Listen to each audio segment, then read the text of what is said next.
What's up, Eagles Nation? What's going on, NFL world?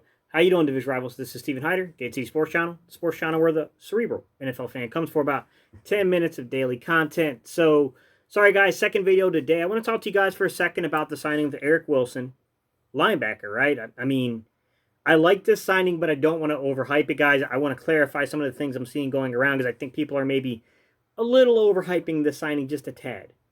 But let's just start off with the positives here, guys. What I really like about signing a guy like Eric Wilson is he's still young. He was only born in like 94, so he'll be like, I don't know, 27 or so once the season kind of gets started. He's 26 currently. He's still a young enough guy to really make an impact, right? Kind of right around Alex Singleton's age. So I kind of like pairing those three together, in particular, Eric Wilson, Alex Singleton, and TJ Edwards. And then we got the two young guys kind of behind them, right? We have our guys that we drafted in last year's draft class that are kind of behind them, and Davion Taylor and Sean Bradley.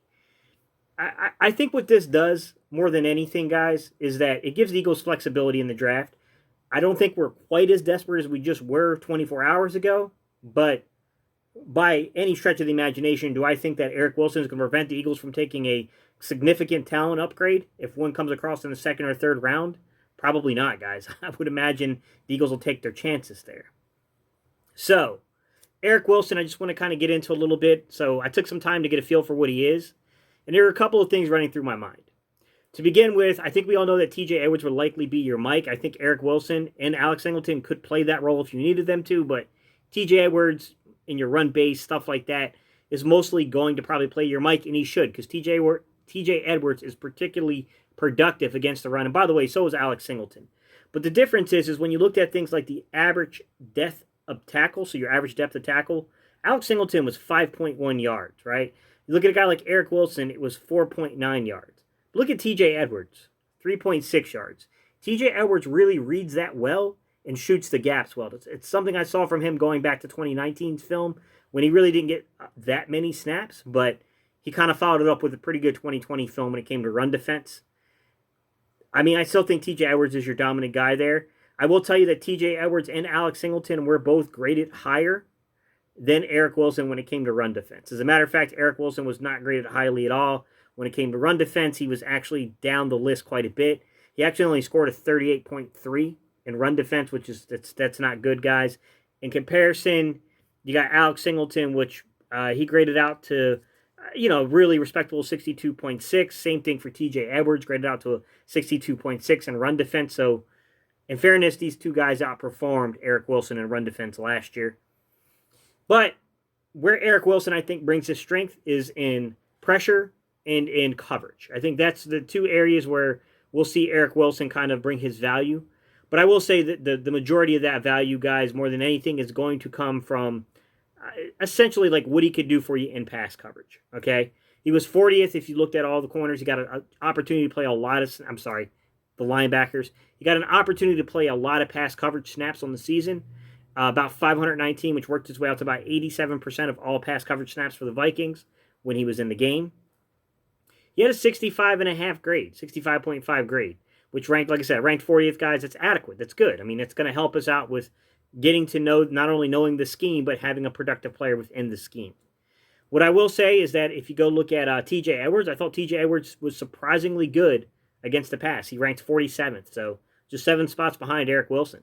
That kind of shocked me a little bit. I don't think of TJ Edwards is a particularly great pass cover, but he got rated pretty highly. He got graded pretty good, guys. 215 snaps, equated for about 90% of snaps, and he got a 63.6 grade.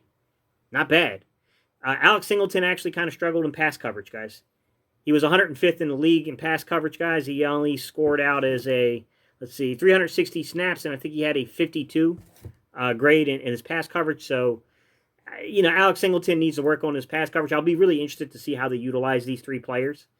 Some of the things that you can kind of see here is like who's going to play the will, who's going to play the strong side, right? So I'm pretty sure during times of the year, guys, we'll see Eric Wilson move over and play both the will and the strong, and I think we'll see Alex play the will and strong from time to time. But do they really see Alex as more of that pass rush with run defense help, and then they see Eric Wilson more as the pass defense help with pass rush?